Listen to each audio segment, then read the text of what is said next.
Chapter 1. Now I was stationed on an island in the Navy in the Aleutian chain on an island called Adak, Alaska, which is known for its many earthquakes. This island is where I was stationed in the military as an electrician's mate 3rd class. The Navy base had a top-secret military installation and was used as a harbor for submarines and ships. The top-secret installation was so hush-hush that most of us on the base did not really know what was taking place there. When I first arrived on the base, I quickly had to get used to the tremors and continual earthquakes. There were times I experienced tremors and quakes so strong they would wake me out of my sleep. My bed would shake so violently that I thought I was going to fall out of it. I remember one night when I first arrived I was sleeping very soundly. All of a sudden my bed not only began to shake, but it was literally bouncing up and down like a rubber ball. I thought it was the men in my barracks playing a newbie trick on me. I automatically began to yell for them to stop before I opened my eyes. But when I opened my eyes and looked around, no one was there. That was how much the building shook. My journey to hell begins. Now, one night I was deep in prayer with Willie. I had only been saved for about 2 months, an African-American brother in my barracks. I had the privilege of seeing Willie come back to Christ. At one time, previously he had walked with the Lord but had backslid. Before and after he was saved, our nickname for him was Willie Wine because now he was filled with new wine. As we were praying together, something very strange and very frightening began to happen to me. At the time of this event there was a gathering of some men in our battalion. They were having a party in the common area right outside our sleeping quarters where we were praying. The party they were having was quite loud with music and laughter, but it did not hinder us from crying out to God for souls. As we were praying, I could sense that something was about to happen. The hair on the back of my arms and neck stood up on end. It was as if electricity was filling the very atmosphere around us. I sensed a strong tugging to go deeper in prayer. I gave myself completely over to the spirit of intercession, crying out to the Lord. I began to cry out in prayer to God intensely, asking Him to allow me to have a supernatural experience of hell. I wanted this in order that I would have a greater and deeper compassion, a deeper love, a deeper understanding for the lost. I truly wanted to know the pains, the sorrows, the torments, the fears, and the agonies of those in hell. I wanted to weep and wail, to travail with a broken heart over the unconverted, to reach them more effectively. Please understand that I believe God put this desire, this prayer, into my heart for the love of souls. I began to pray in a realm that I had never been in before when suddenly an overwhelming, intangible darkness descended upon me. And when the sun was going down, a deep sleep fell upon Abram, and, lo, an horror of great darkness fell upon him. Genesis 15 verse 12.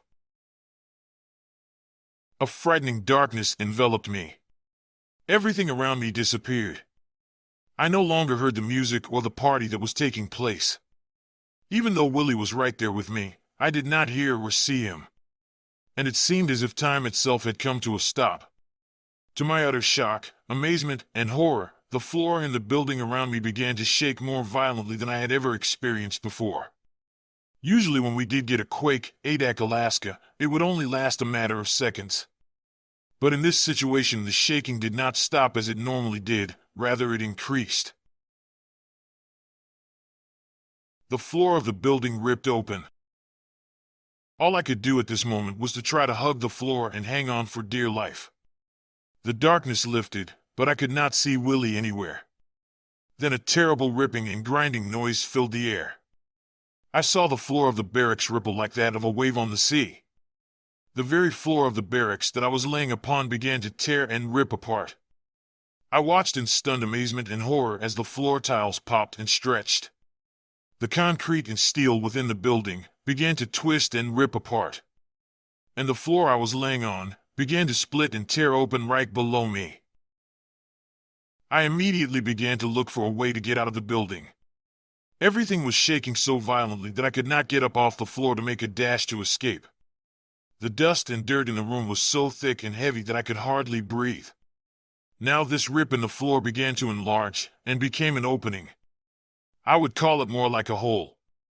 I began to slip and fall into this hole. I tried desperately to reach for any kind of handhold that I could find. I began to scream and yell for help. But there was no one to help me. I became increasingly desperate, trying to grab hold of something, anything that I could get my hands on. Objects around me began to fall through this hole in the floor. I watched as physical objects slipped past me into this hole, and I could feel myself sliding more and more.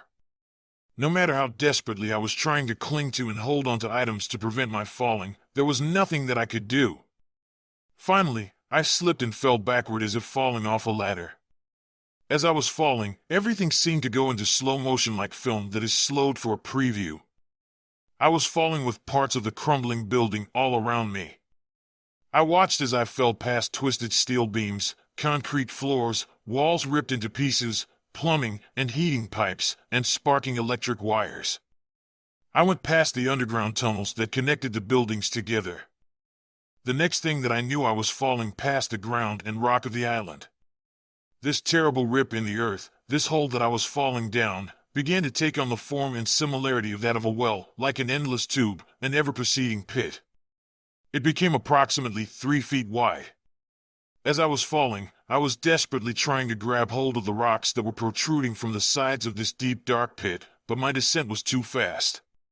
None of the rocks seemed to protrude far enough for me to get a good handhold. Even as I was falling down this hole, I was not experiencing any fear of going to hell or fear of dying, because I had a calm assurance that I knew my heart was right with God. I was ready to meet my Savior. Don't misunderstand.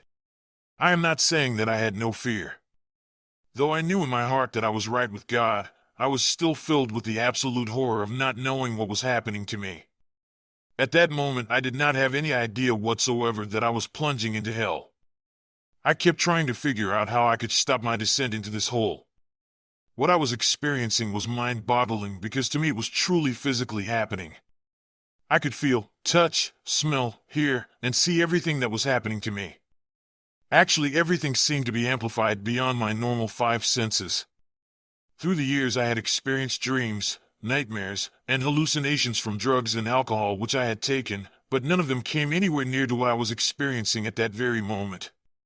My mind kept screaming, how can I stop my descent into this hole? I just kept on falling down and down into this really deep, dark hole. Deeper and deeper I fell. Down, down, down. I must have fallen mile after mile.